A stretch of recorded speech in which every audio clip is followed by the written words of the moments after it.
¿Te has preguntado si el sufrimiento en la vida del creyente tiene un propósito santificador? Quisiera leerte este pasaje que nos va a ayudar a responder esta pregunta. Y no solo esto, sino que también nos gloriamos en las tribulaciones, sabiendo que la tribulación produce paciencia, y la paciencia carácter aprobado, y el carácter aprobado esperanza. Pablo nos dejó en claro con estas palabras que en efecto el sufrimiento sí tiene un propósito santificador. Es decir, el sufrimiento produce santidad, produce cambios en nuestras vidas. Ahora la pregunta es, ¿cómo obra Dios esta transformación en nosotros?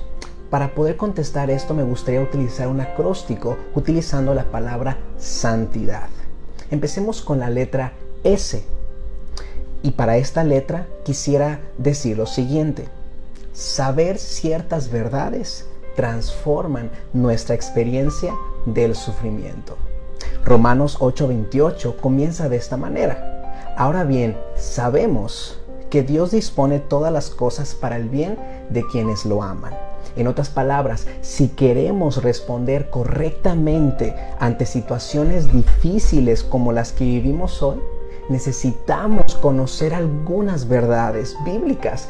Si ustedes recuerdan, Jesús dijo que la verdad nos hace libres, y esa verdad no solamente aplica para nuestra justificación, también aplica para nuestra santificación, y es la verdad de Cristo, la verdad de su evangelio, la que nos libera de todas las mentiras que el mundo quiere que creamos sobre cómo afrontar el sufrimiento.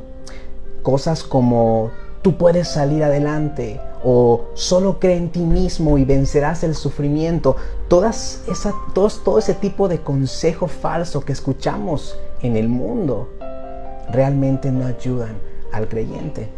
Por lo tanto, si queremos que nuestra experiencia de esta pandemia o de cualquier otra situación de dolor glorifique a Dios, necesitamos saber y creer ciertas cosas. Ahora, ¿cuáles son estas cosas que debemos de saber y de abrazar con firmeza? Esto nos lleva a la letra A. Esto es, amados por el Padre.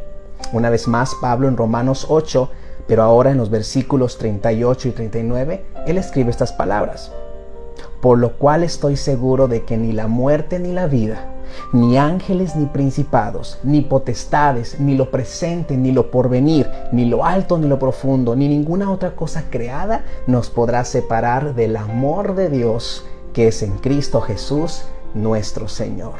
Una de las primeras cosas que debemos saber entonces y que nos van a ayudar a crecer en confianza en Dios es que Él nos ama.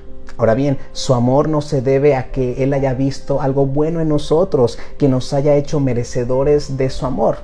Más bien, el Señor nos ama porque decidió en su libre y soberana voluntad amarnos en Cristo, de cuyo amor redentivo nadie, incluyendo la presente pandemia, podrá separarnos. Así que somos amados por el Padre. Esto nos lleva a la letra N. Nunca estás solo en el sufrimiento. Pablo escribe esto en Romanos 8:31. Entonces, ¿qué diremos a esto? Si Dios está por nosotros, ¿quién estará contra nosotros? Esta gloriosa verdad nos reconforta, ya que nos enseña, nos afirma que aunque andemos en valle de sombra de muerte, no debemos de temer. ¿Y la razón cuál es? Porque Dios, el buen pastor, está con cada una de sus ovejas, de su pueblo, mediante la presencia de su Espíritu Santo. Así que no estamos solos en esta situación complicada y difícil en la que nos encontramos en la actualidad. Dios está con cada uno de su pueblo. Esto nos lleva a la letra T. Y para esto quiero decir lo siguiente: todas las cosas tienen un buen propósito. Veamos lo que Pablo escribe sobre este punto. Romanos 8:28 una vez más dice: y sabemos que para los que aman a Dios, todas las cosas cooperan para bien. El apóstol Pablo nos muestra que para los que aman a Dios, esto es para su pueblo, para su iglesia, todo lo que pasa en este mundo, Dios lo dirige hacia un buen propósito. Ahora, ¿cuál es esa meta? ¿Cuál es ese propósito que Dios tiene a través de estas circunstancias? En el versículo 29, Pablo nos revela el propósito. Dice así: ser hechos conforme a la imagen de su Hijo. Así es, esta pandemia Dios la usará para producir en nosotros mayor semejanza a Cristo. Por supuesto, esto va a significar distintas cosas para cada creyente, debido a que cada cristiano tiene diferentes ídolos en su corazón que esta pandemia hará resaltar. Y eso nos lleva a la I. Ídolos del corazón se harán visibles. Pensemos en este tema de la idolatría espiritual. Cuando hablamos de ídolos del corazón, estamos hablando de deseos desordenados y de falsas creencias que gobiernan nuestra vida en lugar de Dios y la verdad de su palabra.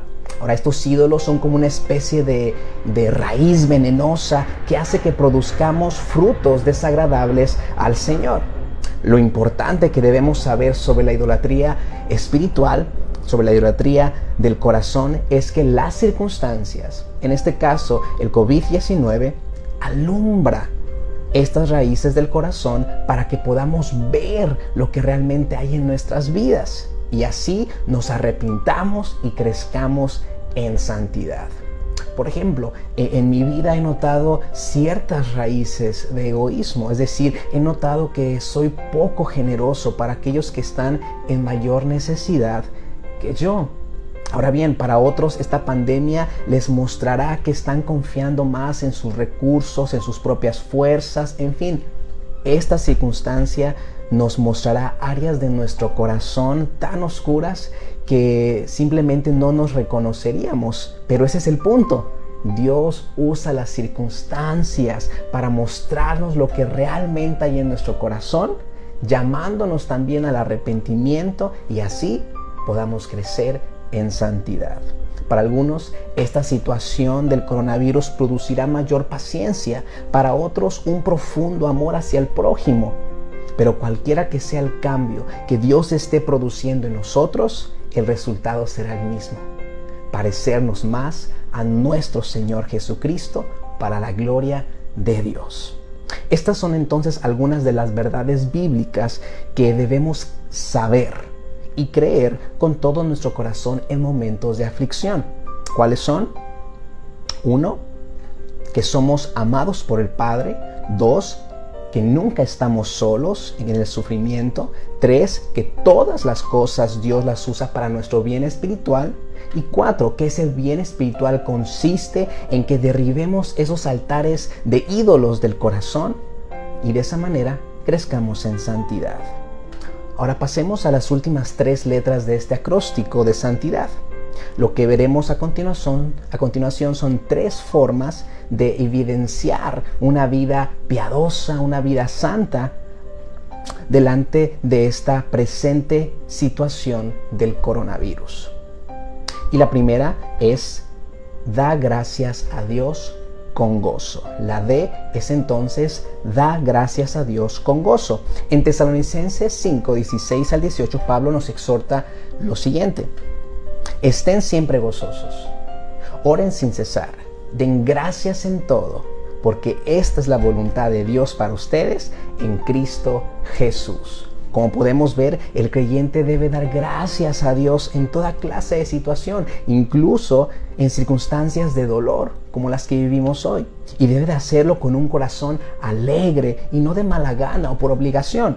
Ahora bien, la razón por la que debe estar agradecido con Dios, incluso en situaciones como las que vivimos actualmente, es porque reconoce que el Señor está en control y sabe que su Dios lo ama en Cristo, que el Señor no lo abandonará y que Dios usará todo para producir mayor santidad, mayor semejanza a la imagen de Cristo. ¿Qué hay entonces de la A? Bueno, la A corresponde a lo siguiente: adora en medio del sufrimiento. No solamente debemos de estar agradecidos por lo que está sucediendo, de que Dios está con nosotros, sino que también debemos de adorar en medio del sufrimiento. Creo que un buen ejemplo de esto es nuestro hermano Job. En el libro que lleva su nombre leemos estas maravillosas palabras. Entonces Job se levantó, rasgó su manto, se rasuró la cabeza y postrándose en tierra adoró y dijo: desnudo salí del vientre de mi madre y desnudo volveré allá. El Señor dio y el Señor quitó. Bendito sea el nombre del Señor. Hallamos también un ejemplo de genuina adoración en Jesucristo. Cuando se encontraba en uno de los momentos de mayor agonía en su vida terrenal, Él dijo estas palabras, tal vez las recuerdes: Padre mío, si no puede pasar de mí esta copa sin que yo la beba, hágase tu voluntad. Vemos a Cristo adorando a Dios en una situación sumamente dolorosa. Haríamos bien entonces en seguir el ejemplo que hemos escuchado de Job y por supuesto el perfecto ejemplo de nuestro Señor Jesucristo. Y esto nos lleva a la última letra de este acróstico de santidad, y es: descansa en sus promesas. Ahora, ¿son confiables las promesas de Dios? ¿Realmente son dignas de confianza? Definitivamente. Pablo dijo lo siguiente: todas las promesas que ha hecho Dios son sí en Cristo. Así que por medio de Cristo respondemos amén para la gloria de Dios. Por esta razón, el himno Todas las promesas, en la tercera estrofa, dice así: todas las promesas del Señor serán gozo y fuerza en nuestra vida terrenal. Ellas en la dura lid nos sostendrán y triunfar podremos sobre el mal. Y el coro dice: grandes, fieles las promesas que el Señor Jesús ha dado. Grandes, fieles, en ellas para siempre confiaré. Como podemos ver, este acróstico de santidad nos ayuda a poder glorificar a Dios en medio del dolor. Recordamos las letras. S significa saber algunas verdades transformarán nuestra experiencia de sufrimiento. La A tiene que ver con que somos amados por el Padre. Esa es una de las primeras verdades que debemos nosotros de abrazar y de saber, que somos amados por el Padre. La N: nunca estaremos solos en el sufrimiento. Dios estará con cada uno de nosotros. La T: todas las cosas tienen un buen propósito. La I: los ídolos del corazón se harán visibles para que de esa manera nos arrepintamos y crezcamos más a la imagen de nuestro Señor Jesucristo. Y una vez que ocurran estas cuatro cosas, una vez que nosotros abracemos, sepamos, creamos estas cuatro verdades, ¿qué es lo que debemos de hacer? Dar gracias a Dios con gozo. Debemos de adorarlo a Él en medio del sufrimiento y debemos genuinamente descansar en todas sus promesas. Espero que el Señor te haya bendecido a través de este pequeño acróstico. De esta manera poder glorificar a nuestro Señor. El Señor te bendiga.